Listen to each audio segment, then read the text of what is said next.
जय हिंद दोस्तों। चलिए आज से हम लोग पढ़ना स्टार्ट करेंगे क्लास 10 के इतिहास हिस्ट्री। सबसे पहले हम लोग देखेंगे लघु उत्तरीय प्रश्न। इससे पहले एक जीवन का ज्ञान समझ लेते हैं। क्यों डरे कि जिंदगी में क्या होगा, क्यों डरे कि जिंदगी में क्या होगा, कुछ नहीं होगा तो तजुर्बा होगा।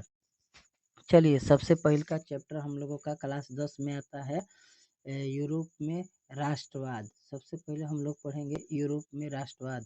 और यूरोप में राष्ट्रवाद से संबंधित हम लोगों का जो पहला क्वेश्चन बनता है वो बनता है यूरोप में राष्ट्रवाद में सबसे जो पहला क्वेश्चन बनता है वो है 1848 के फ्रांसीसी क्रांति के कारण लिखिए। चलिए इसका लिखेंगे कि सबसे पहले लिखेंगे कि इस क्रांति का 1848 सबसे पहले लिखेंगे 1848 ईस्वी की फ्रांसीसी क्रांति के प्रमुख कारण थे। इसके बाद में हम लोग लिखेंगे कि इस क्रांति के सबसे प्रमुख कारण लुई फिलिप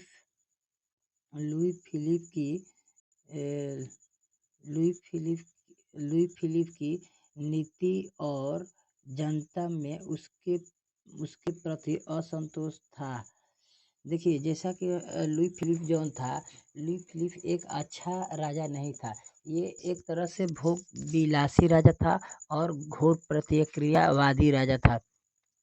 लुई फिलिप ने क्या किया था कि लुई फिलिप अपने आम जनता के बारे में कभी भी नहीं सोचता था, जनता के सुख सुविधाओं के बारे में नहीं सोचता था। इसीलिए सबसे वह जनता की तत्कालीन समस्याओं को सुलझाने में असमर्थ रहा, जिसके कारण क्रांति का सूत्रपात हुआ। वह देखिए जनता के, जाहिर सी बात है किसी भी देश की राजा जब उसके जनता के सुख सुविधाओं के बारे में नहीं सोचेगा, उसको कोई सुविधा उपलब्ध नहीं करा पाएगा तो कोई भी जनता उससे नाराज होगी। उस समय 1848 में फ्रांस के जो राजा था वो लुई फिलिप था। लुई फिलिप जो कि एक अभी बताए घोर प्रतिक्रियावादी राजा था। अच्छा, इसका जो कारण था तो सबसे प्रमुख कारण लुई फिलिप था, क्योंकि ये क्या करता था कि इसके प्रति ये जनता की समस्याओं को सुलझाने में असमर्थ था। सबसे बड़ा पहले का कारण ये हो जाएगा। इसके बाद में इसका और कारण है, जैसा कि सबसे पहला कारण हम लोगों का है कि मध्यम वर्ग पर शासन प्रभाव। इसका जो था सबसे ज्यादा ये जो शासन करता था तो वो मध्यम वर्ग पे करता था। मध्यम वर्ग कहने के मतलब किसान, मजदूर, छात्र, ये सब हम लोगों को मध्यम वर्ग में आते हैं। इन लोगों के ऊपर ये क्या करता था, शासन। इसके बाद में हम लोगों का दूसरा का जो कारण है वो है राजनीतिक दलों में संगठन का अभाव। ये क्या करता था ना, किसी भी राजनीतिक दल को एक होने ही नहीं देता था। मतलब कि राजनीतिक दल जब भी इसको पता चल जाता किसी कारण से कि राजनीतिक दल एक हो रहे हैं, उसको एक होने ही नहीं देता था। अच्छा, आगे इसके बाद में हम लोगों का है कि समाजवाद का प्रसार। क्योंकि ये हमेशा सोचता था समाजवाद के प्रसार में, लेकिन लोगों की भलाई के बारे में नहीं सोचता था। ये भी इसका कारण है। आगे हम लोगों का है कि लुई फिलिप का नीति का सफलता। ये जो हम लुई फिलिप था हम लोगों का, इसका प्रत्येक नीति, जितना भी नीति था हम लोगों का, ये इसका नीति, हर नीति क्या करता था, इसका असफल रहता था, जिससे यहाँ के जनता क्या होता था, बहुत काफी से नाराज और इससे असंतोष असंतोष जनता इसके प्रति असंतोष थे।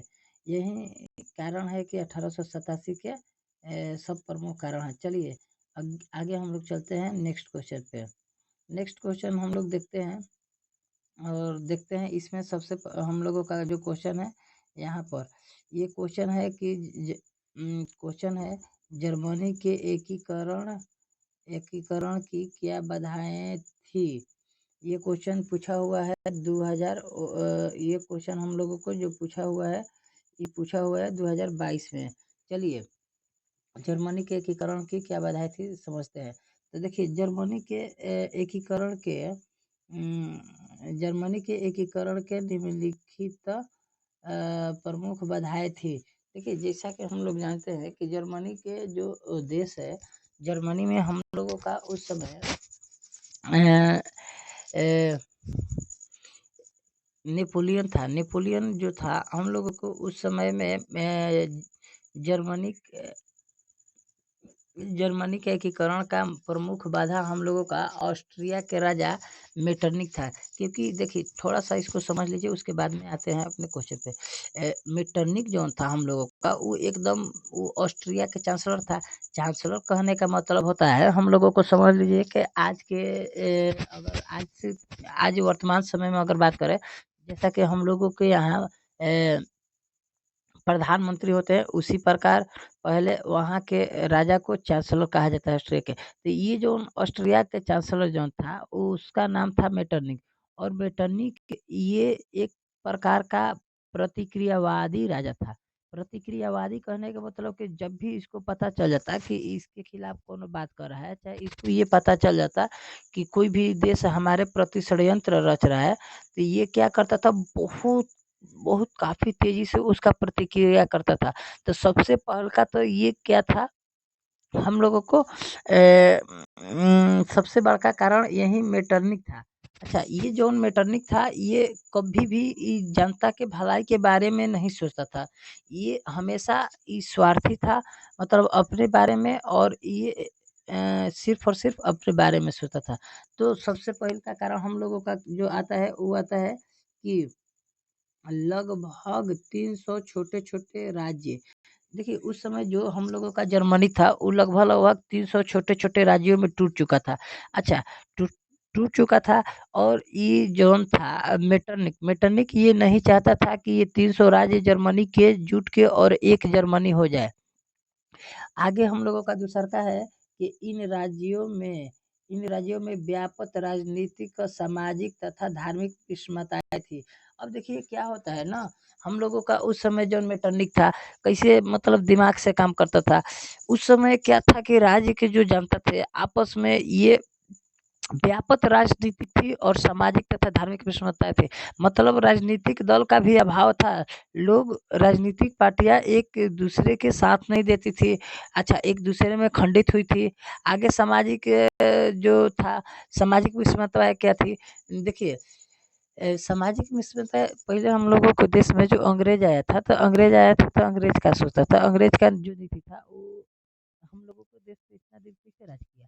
राज किया हम लोगों को देश में जो था राजनीतिक, हम लोगों के भी देश में क्या था, राजनीतिक विषमताएँ थी, मतलब तमाम पार्टियाँ एक नहीं थी। और का दूसरा का बात कि हम लोगों का सामाजिक विषमताएँ थी।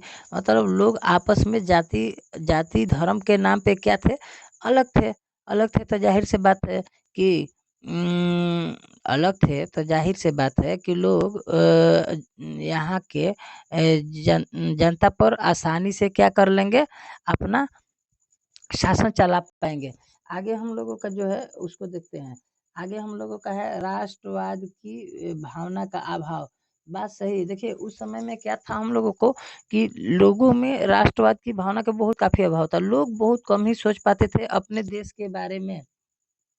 अपने देश के बारे में लोग बहुत कम सोच पाते थे कि देश प्रेम क्या है, ये बात लोगों को पता नहीं थी। बस लोगों को सिर्फ़ और सिर्फ़ कमाना और खाना, यही बस प्रमुख काम में था। आगे है हम लोगों का 4 नंबर।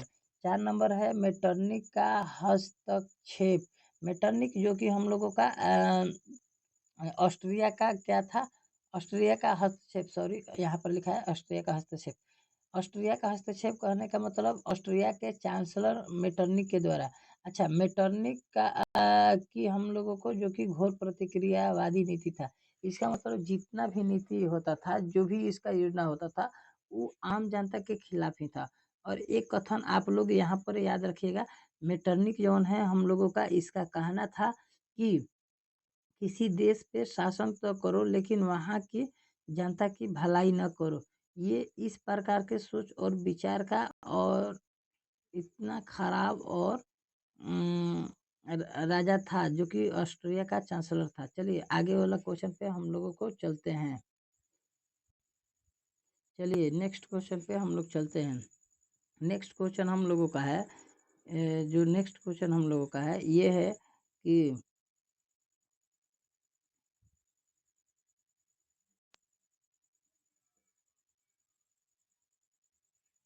जो नेक्स्ट क्वेश्चन हम लोगों को है कि नेक्स्ट क्वेश्चन, वियना कांग्रेस की 2 उपलब्धियां बताएं। चलिए इसके बारे में सबसे पहले समझ लेते हैं वियना कांग्रेस क्या होता है। हम लोगों को सबसे पहले तो ये क्या होता है कि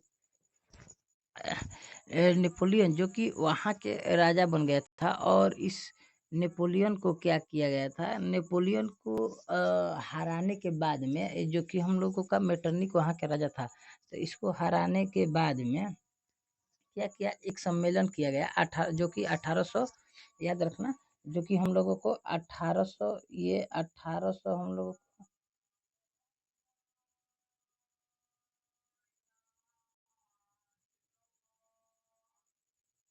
चलिए हम लोग समझ रहे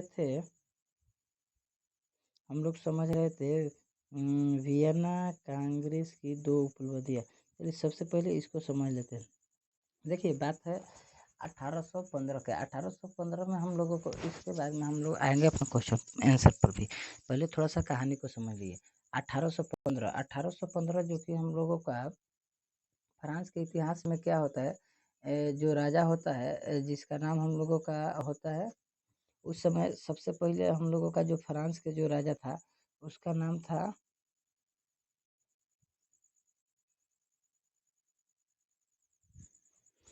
लुईस 16वां, जो कि हम लोगों को पहले राजा था, जो कि हम लोगों का घोर प्रतिक्रियावादी राजा था। वो भी जनता के भलाई के बारे में नहीं सोचता था। उसके बाद में हम लोगों को आए नेपोलियन। नेपोलियन जो कि 1804 में फ्रांस के राजनीति में उनका एंट्री होता है, और उसके बाद से 1804 से लेके और 1815 तक उनका राज रहता है। ये क्या करते हैं कि अलग अलग फ्रांस की राजनीति में अलग अलग राज्यों को एक एकीकरण करने का कार्य करते हैं। जब ये एकीकरण करने के कार्य करते हैं तो इसी के बीच में हम लोगों का जो वियना का विय जो हम लोगों का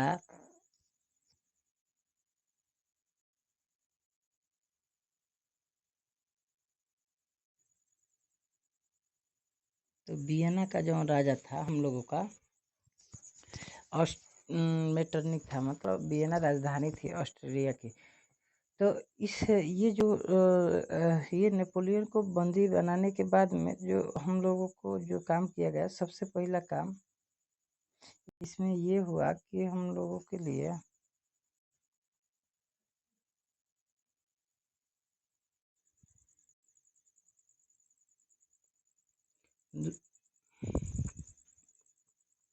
वियना कांग्रेस की 2 उपलब्धियां लिखे। चलिए इसके पहले हम लोग समझ चुके हैं कि वियना कांग्रेस की मुख्य उपलब्धि थी। सबसे पहला जो वियना कांग्रेस के उपलब्धि था वो था कि नेपोलियन के द्वारा पराजित राजवंशों की पुनर्स्थापना का प्रयास किया गया। इस वियना सम्मेलन में कहा गया कि नेपोलियन के द्वारा जितने भी क्षेत्र जीता गया है उन क्षेत्रों को क्या कर दिया जाए, उन क्षेत्रों को लौटा दिया जाए, और उसके बाद में फिर से हम लोगों को क्या किया गया, उन्हीं सब राजाओं को फिर से बैठा दिया गया, राजगद्दी पर बैठा दिया गया। सबसे क्या हुआ उसके बाद में, फ्रांस और स्पेन में बुर्बो राजवंश को फिर से स्थापना किया गया। मतलब फ्रांस में फिर से नेपोलियन के बाद में फ्रांस में फिर से क्या किया गया, बुर्बो राज की स्थापना की गई। अच्छा, इसके साथ में क्या किया गया, फ्रांस में लुई 18वां को राजगद्दी सौंपी गई। अच्छा, ये जो लुई 18वां था, ये इसको फिर से राजगद्दी पे बैठा दिया गया, इसलिए क्योंकि यह ऑस्ट्रिया के चांसलर मेटरनिक का ये हामी था। हामी कहने का मतलब ये उसकी सोच विचार का और उसकी समर्थक था। जाहिर से बात है, लोग राजगद्दी पे जब ये मेटरनिक बैठा रहा है, जब वियना सम्मेलन रखा है, तो उसी को राजा बनाएगा जो इसका बात मानेगा, किसी दूसरा को तो मनाएगा नहीं। तो ये जो था फ्रांस में लुईस 16 को राजगद्दी पे बिठा गया। उसके साथ साथ में हम लोगों का और क्या हुआ कि इटली में ऑस्ट्रियाई ऑस्ट्रियाई ऑस्ट्रियाई राज परिवार को सत्ता सौंपी गई। अच्छा, इटली में क्या किया गया, ऑस्ट्रियाई जो राज परिवार थे, मतलब कि मेटरनिक के जो राज परिवार थे, इन्हीं लोगों के पूरा परिवारों को सत्ता सौंप दी गई। उसके साथ साथ और क्या किया गया, नेपोलियन के द्वारा स्थापित 39 राज्यों के जर्मन जर्मन जर्मन महासंघ को भंग किया गया। अच्छा, जो जर्मन महासंघ था हम लोगों का 39 गो राज्य, जो कि हम लोगों को नेपोलियन के द्वारा स्थापित किया गया था। ये जब नेपोलियन वहाँ की सत्ता में थे, यहाँ के फ्रांस के सत्ता में जब थे, तब उस समय क्या किया गया, ये अलग अलग देशों को, अलग अलग राज्यों को मिलाकर 39 को राज्य में स्थापना किए गए थे, महासंघ बनाए गए थे, जिसमें हम लोगों को वियना कांग्रेस के तहत इसको क्या कर दिया गया, भंग कर दिया गया, इसको तोड़ दिया गया। आगे है, इस प्रकार वियना व्यवस्था द्वारा यूरोप में राजनीतिक परिवर्तन कर पुरानी सत्ता को बहाल किया गया। अब देखिए, इस प्रकार से क्या किया गया, इस प्रकार से वियना व्यवस्था द्वारा यूरोप में राजनीतिक परिवर्तन कर पुरानी सत्ता को बहाल किया गया। मतलब कि वियना का, हम लोगों का ऑस्ट्रिया जो था, ये ऑस्ट्रिया की राजधानी वियना है। वियना में जो कांग्रेस सम्मेलन हुआ, उसमें नेपोलियन के द्वारा जितने भी अच्छे अच्छे काम किए गए थे, इस सारे कामों को क्या कर दिया गया, बंद कर दिया गया। आई नेपोलियन जो हम लोगों का ये मेटरनिक था, मेटरनिक का तो ये इसका कहना था कि पुराने नेपोलियन द्वारा जितना भी कार्यक्रम चलाया गया है, इस सारे कार्यक्रम को क्या किया जाए, बंद कर दिया जाए और पुरानी सत्ता को बहाल किया जाए, मतलब रूढ़िवादी व्यवस्था को ये फिर से लागू कर दिया। चलिए, अब आगे हम लोग चलते हैं, नेक्स्ट क्वेश्चन देखते हैं।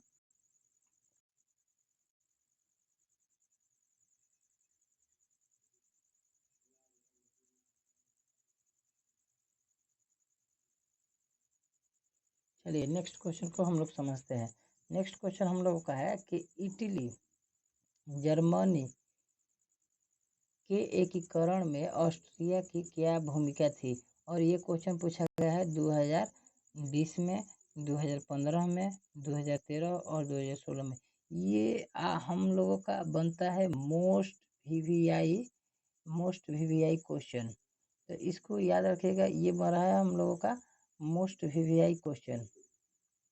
चलिए, अब इसके बाद में हम लोगों को मोस्ट वीवीआई क्वेश्चन है, तो चलिए इसको हम लोग देखते हैं। ये हम लोगों का जो क्वेश्चन है, ये क्वेश्चन है कि इटली इटली इटली जर्मनी के एकीकरण में ऑस्ट्रिया की क्या भूमिका थी। तो याद रखिएगा, जो इटली और जर्मनी का एकीकरण ऑस्ट्रिया के शर्त पर हुआ। जैसा कि हम लोग अभी हम आपको बताए हैं कि ये जो ऑस्ट्रिया है, ये हम लोगों का ऑस्ट्रिया, तो ये ऑस्ट्रिया जो है ना, हम लोगों का ऑस्ट्रिया बहुत काफ़ी ये इम्पोर्टेंट भूमिका है, और इसको याद रखिएगा। ऑस्ट्रिया जहाँ की राजधानी वियना है, और यहाँ के राजा कहने का मतलब चांसलर, चांसलर कौन है, मेटरनिक है। तो जो इटली और जर्मनी का जो एकीकरण हुआ, तो ये हम लोगों का इटली और जर्मनी का एकीकरण, ये ऑस्ट्रिया की शर्त पर हुआ, क्योंकि इटली एवं जर्मनी प्रांतों पर ऑस्ट्रिया का आधिपत्य था तथा हस्तक्षेप था। ये जो था ना, उस समय इसका बहुत काफ़ी प्रभाव था। और यहाँ के जो राजा था मेटरनिक, ये घोर प्रतिक्रियावादी था। ये कभी भी जनता के भलाई के बारे में नहीं चाहता था, ना ही ये सोच पाता था। आगे है कि ऑस्ट्रिया को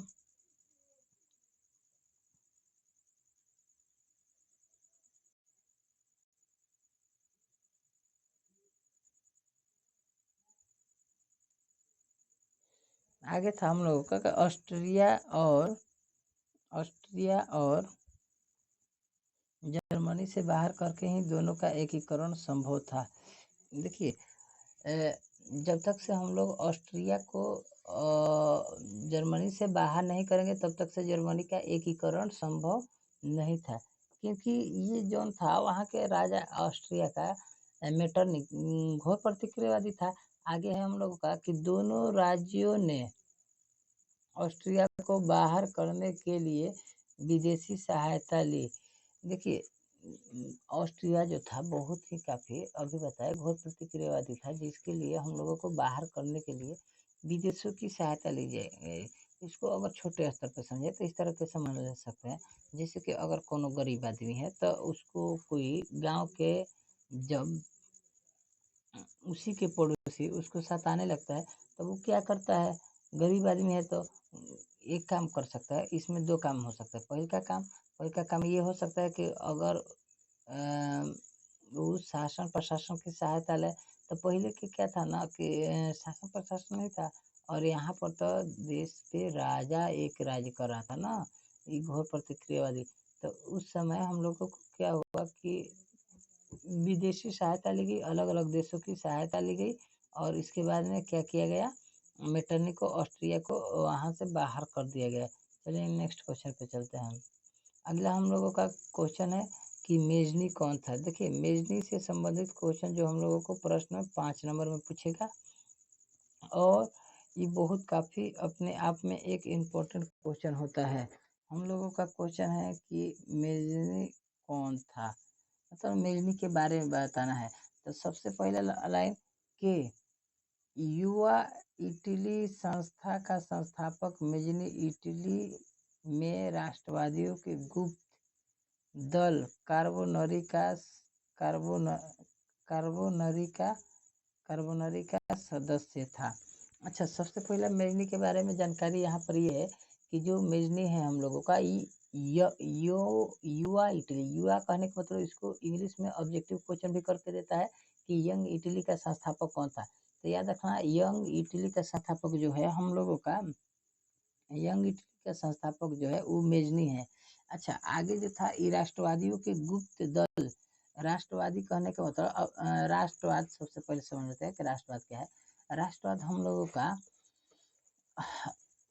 राष्ट्रवाद को अगर परिभाषित करना चाहे इस प्रकार से परिभाषित कर सकते हैं कि अपने निजी स्वार्थ को, याद रखना, अपने निजी स्वार्थ को छोड़ के जब कोई व्यक्ति सिर्फ और सिर्फ अपने देश के बारे में सोचे, उसको हम लोग कहते हैं राष्ट्रवाद।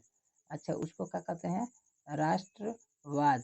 इसी के साथ में हम लोगों को याद रखना, जिस व्यक्ति के अंदर राष्ट्रवाद की भावना उगता है, पनपता है, उसी को कहते हैं हम लोग राष्ट्रवादी।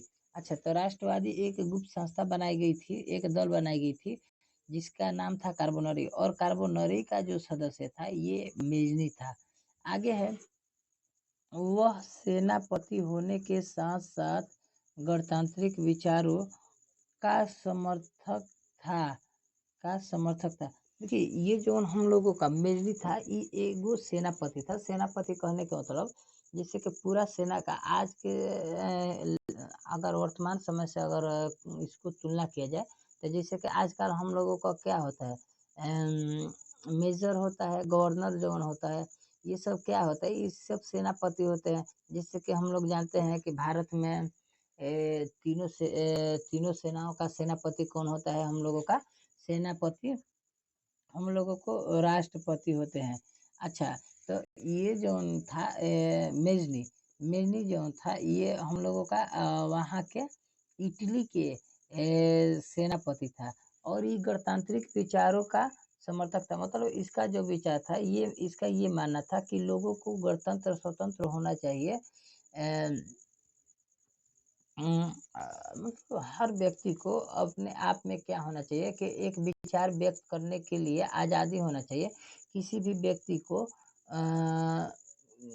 इतना तो आज़ादी होना ही चाहिए कि अपने मनपसंद के कार्य को कर सके, जब तक कि उससे किसी भी देश और राज्य को नुकसान न हो रहा हो। आगे हम लोगों का है समर्थक तथा साहित्यकार भी था। अच्छा, ये जो हम लोगों का मेजनी था ये एक प्रकार का क्या था, साहित्यकार था। साहित्यकार कहने का मतलब क्या होता है हम लोगों का, साहित्य संस्कृति कार्यक्रम के बारे में, जैसे कि आज के डेट में आज के हिसाब से अगर जुड़े तो हम लोगों के देश में जो कवि भी होते हैं, ये एक प्रकार के ये भी साहित्यकार है। आगे है आगे बढ़ते हैं कि 1830 ईस्वी में नागरिक नागरिक आंदोलनों द्वारा उसने उत्तरी और मध्य इटली में एकीकृत गणराज्य स्थापित करने का प्रयास किया। देखो इन्होंने क्या किया, 1830 में एक जन आंदोलन चलाया। जन आंदोलन जन आंदोलन जन आंदोलन नागरिक आंदोलन, जो कि हम लोगों को बहुत काफी इम्पोर्टेंट है। देखिए इन्होंने जो आंदोलन चलाया, इसमें इनका बहुत काफी क्या हुआ, मतलब जनता का भरपूर जनता वहाँ के इनको सहायता करते थे। लेकिन दुर्भाग्यवश क्या हुआ कि इनका ये हम लोगों का इनका जो आंदोलन चलाया गया था, नागरिक आंदोलन जन आंदोलन, ये असफल रहा। पर उसने इटली से असफल रहा और उसने इटली से पलायन करना पड़ा। परंतु किंतु उनको क्या करना पड़ेगा, इटली से पलायन करना पड़ा। क्या हुआ ना कि जब वहाँ के राजा को ये पता चला कि कोई है जो क्या कर रहा है, यहाँ के जनता को जागरूक बना रहा है, तब उन्होंने क्या किया, इसी पे मेजनी पे कार्रवाई करने का काम करने लगा। तो ये मेजनी पे जब कार्रवाई होने लगा और इस पे दबाव बनाने लगा, वहाँ के उस समय के जो राजा था, ये इसको मुख्य आरोपी मानकर और एक तरह से कह सकते हैं धरपकड़ करने लगा। तो ये क्या किए, वहाँ से ये पलायन कर गए, मतलब कि ये पूरा इटली को छोड़ के ये दूसरे जगह चले गए। आगे हम लोग समझते हैं 1800 आगे समझते हैं हम लोग, आगे हम लोगों को ये है कि 1845 ईस्वी में मेटरनिख की पराजय के बाद मेजनी पुनः इटली आकर इटली के एकीकरण का प्रयास किया। 1845 में क्या हुआ, जब 1845 में मेजनी का पराजय हो गया, तब इन्होंने फिर मतलब पलायन करने के बाद में फिर जब वहाँ से ये इनको पता चला कि क्या हुआ, मेटरनिख को सॉरी इनको पता चला कि मेटरनिख को क्या कर दिया गया है, पराजय हो गया है। तब इन्होंने पुनः इटली में आकर इटली का एकीकरण करने का क्या किया गया, प्रयास किया गया। किंतु याद रखना, किंतु इस बार भी वह असफल रहा और उसे पलायन करना पड़ा। लेकिन दुर्भाग्यवश इस बार भी ये मेजनी का इटली का एकीकरण सफल नहीं हो पाया। और जब सफल नहीं हो पाया तो जाहिर सी बात है कि इसको फिर से क्या करना पड़ा, वापस जाना पड़ा। आगे हम लोगों का है कि मेजनी को इटली के राष्ट्रीय आंदोलन का मसीहा कहा जाता है। मतलब इनका जिस प्रकार का सोच था, विचार था, उस हिसाब से इनको इटली के राष्ट्रीय आंदोलन का मसीहा कहा गया। तो एक हम लोगों को यहाँ से ये भी क्वेश्चन बनता है कि इटली के हम लोगों को पूछता है कि ये पूछेगा हम लोगों का क्वेश्चन कि इटली के मसीहा किसे कहा जाता है, इटली का मसीहा। तो याद रखना, इटली का मसीहा हम लोगों को किसको कहा जाता है, मेजनी को कहा जाता है, मेजनी। अच्छा मेजनी हो गया। अच्छा मेजनी के बारे में हम लोगों को इतना ही पढ़ना है।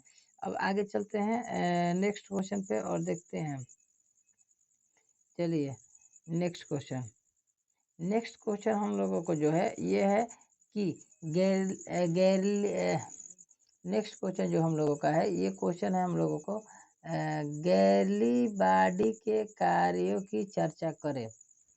देखिए गैरीबाल्डी के बारे में हम लोगों को बताना है। तो सबसे पहले जानते हैं गैरीबाल्डी कौन था।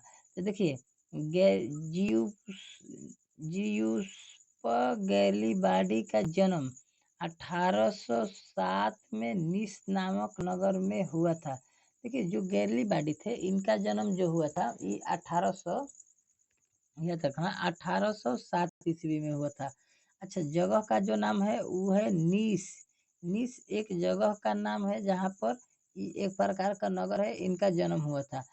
देखिए ये वह पेशे से एक नाविक था और मेजनी के विचारों का समर्थक था।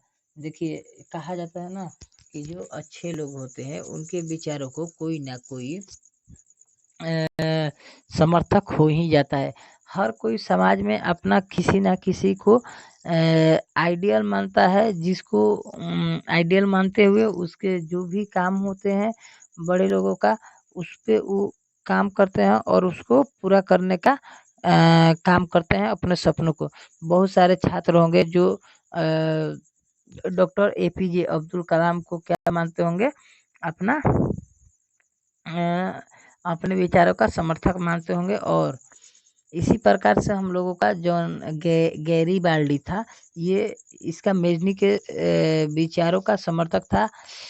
आगे हम लोग देखते हैं, परंतु बाद में काबूल के प्रभाव में आकर संवैधानिक राजतंत्र का समर्थन बन गया। ये कहा जाता है ना कि संगत से गुण आवत है, संगत से गुण जात। तो ये बाद में क्या हुआ कि गैरीबाल्डी फिर काउंट काबूर, है ना, पूरा नाम याद रखना हम लोगों को, पूरा नाम है काउंट काबूर। तो ये काउंट काबूर के प्रभाव में आकर क्या करते हैं कि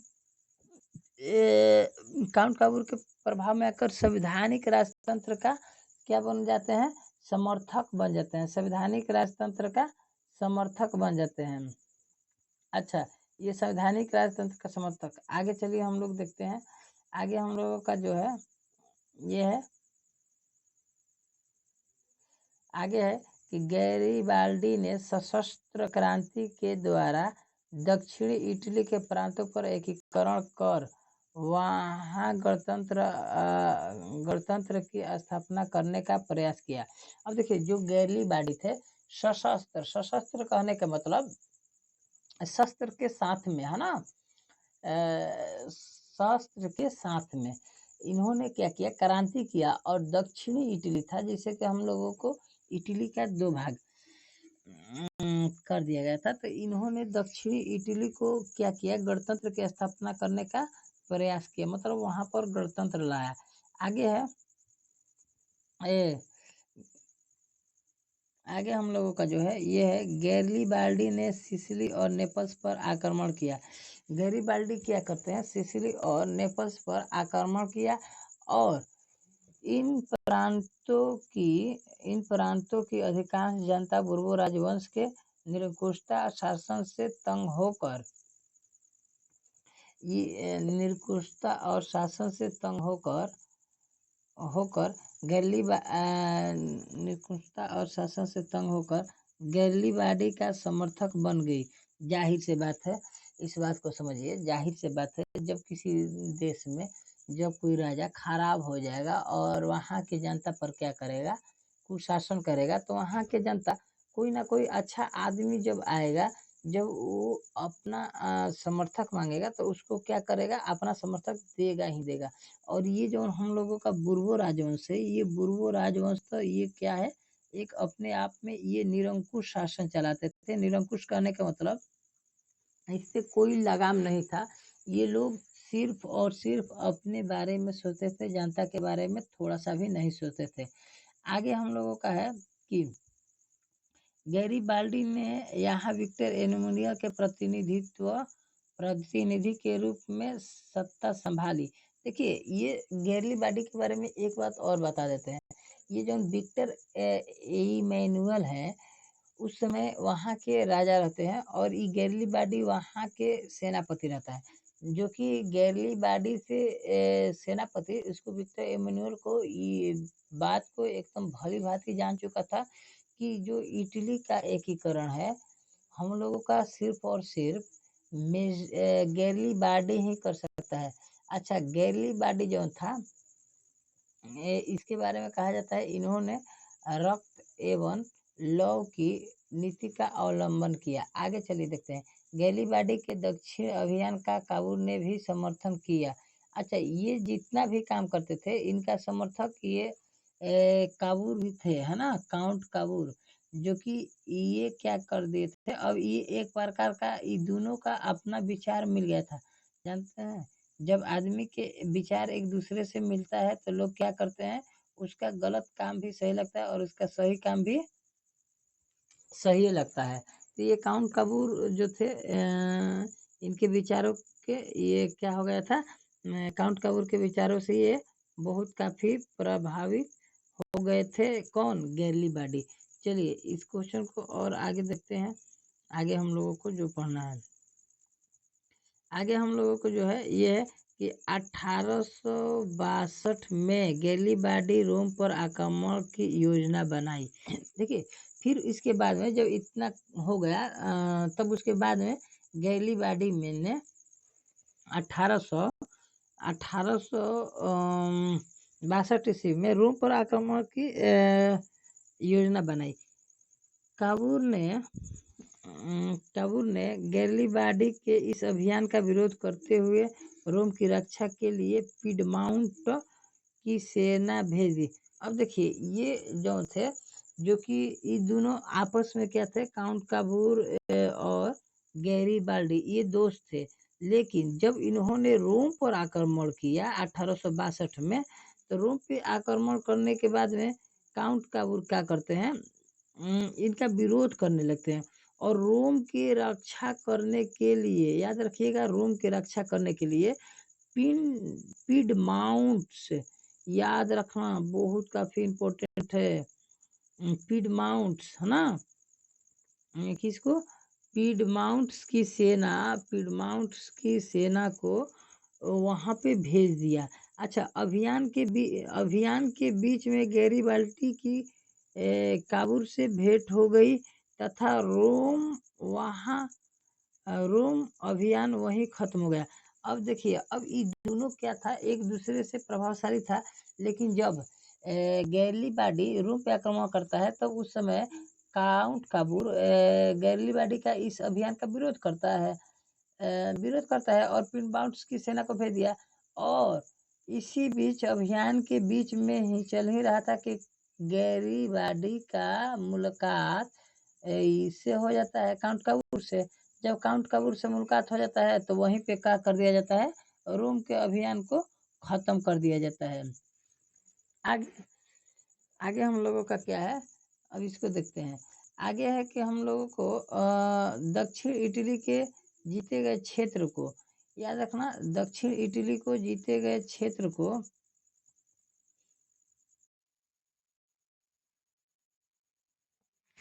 देखिए दक्षिण इटली के जीते गए क्षेत्र को गैरीबाडी ने विक्टर एमानुएल को सौंप दिया।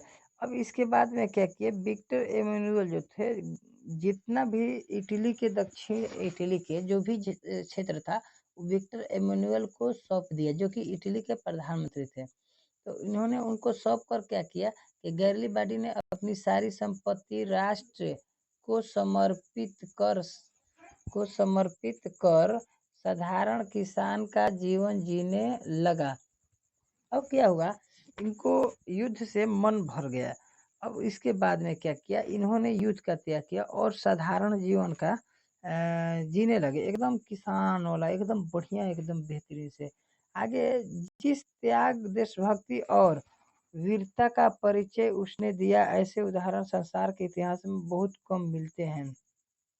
यहाँ पर देखिए, गैरीबाडी के बारे में कहा जा रहा है कि गैरीबाडी जिस प्रकार के वो विचारक थे, जितना उनके अंदर त्याग था, उनके अंदर देशभक्ति था, जितना वो वीर थे, बहादुर थे, उन्होंने पूरा संसार के लिए इतिहास में बहुत ही कम ऐसा उदाहरण देखने को मिलते हैं। आगे है कि गैरीबाडी के इस चरित्र का भारतीय स्वतंत्रता संग्राम पर बहुत काफी प्रभाव पड़ा और स्वयं लाला लाजपत राय ने गैरीबाडी की जीवनी की लिखी।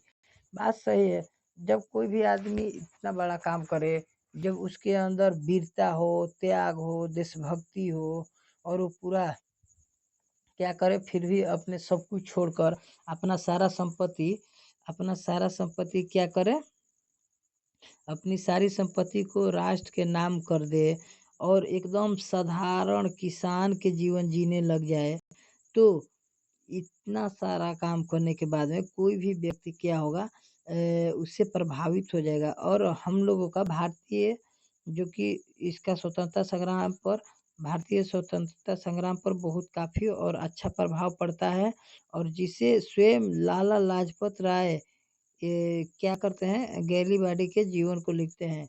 तो चलिए आज के लिए हम लोग इसको यहीं तक रखते हैं, और नेक्स्ट वीडियो में हम लोग इसके और भाग को समझेंगे, पढ़ेंगे और उसके बारे में जानेंगे। तो आज के लिए बस इतना ही। तब तक के लिए जय हिंद, जय भारत, जय बिहार।